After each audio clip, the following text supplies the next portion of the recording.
In today's video, I will be sharing where I would be starting if I would need to launch companies' ESG efforts from scratch. This video will be useful for sustainability managers and leaders who are just getting started in the role or who are facing the daunting task of developing an ESG strategy from scratch. But before we get started, if you are looking for a simple explanation of what is ESG and why it matters for your business, check out the previous video I filmed over there.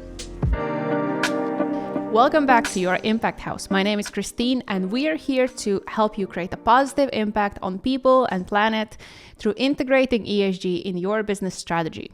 Okay, so let's get started. For the sake of the exercise, we'll imagine a business I'm working with is a cat toy manufacturer. That's literally my life now because I'm a cat owner. We'll assume that the business is doing pretty well, it's steadily growing and exporting cat toys to all across Europe. It's based here in Latvia, has 20 million euro net turnover, and has approximately 200 full-time employees. All things considered, the first step for me would be to evaluate what are the main drivers for the company to start thinking about ESG now. As the company is not that big, it currently is not required to report in line with CSRD. However, the company is planning to grow.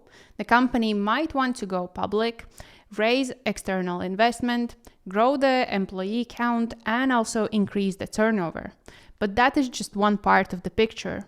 What other factors are actually driving us to start thinking about ESG? The bank that we are working with actually is already starting to require us submitting some basic ESG information, or distributors and retailers are also starting to inquire about the materials we use in the cat toys that we produce and also the working standards that we uphold in the manufacturing facilities. On top of that, our business is also planning to grow, and that means attracting top talent, attracting investments again from the banks or maybe private investors, and that means having a good reputation and having ESG figured out is part of the agenda.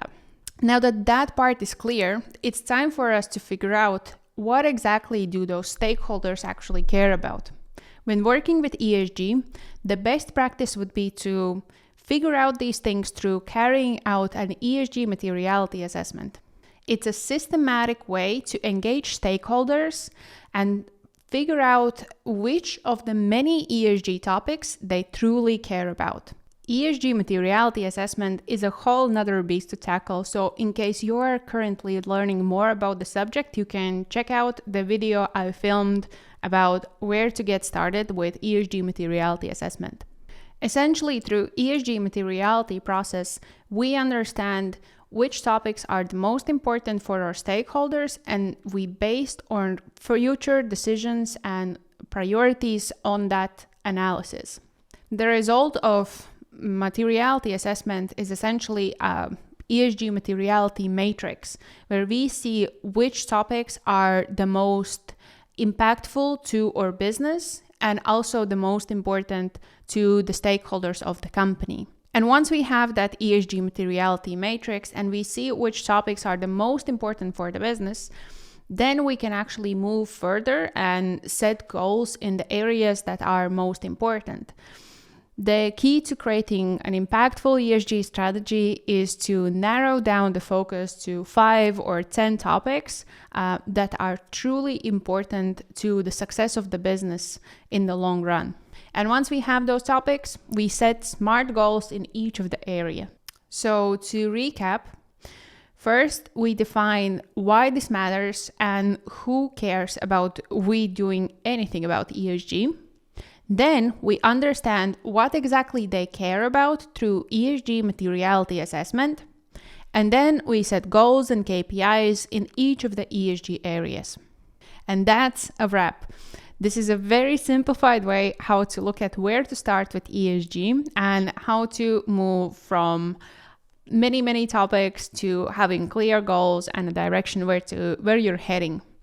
And if ESG is on your agenda and your responsibility, then pop this channel, follow, because we'll be looking into all things ESG in the upcoming months. Thank you for watching. this was fun. If you have any questions or you would like to see another topic covered, then just leave your suggestions in the comments below.